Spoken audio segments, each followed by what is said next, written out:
You ask Tiger to solve. This deals with linear equations with one unknown.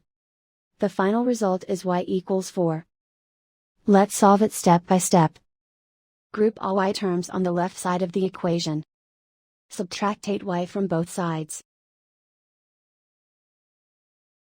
Group like terms.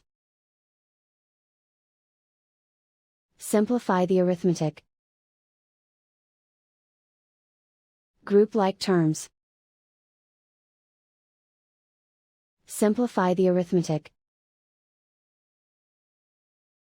Group all constants on the right side of the equation. Subtract 45 from both sides. Simplify the arithmetic.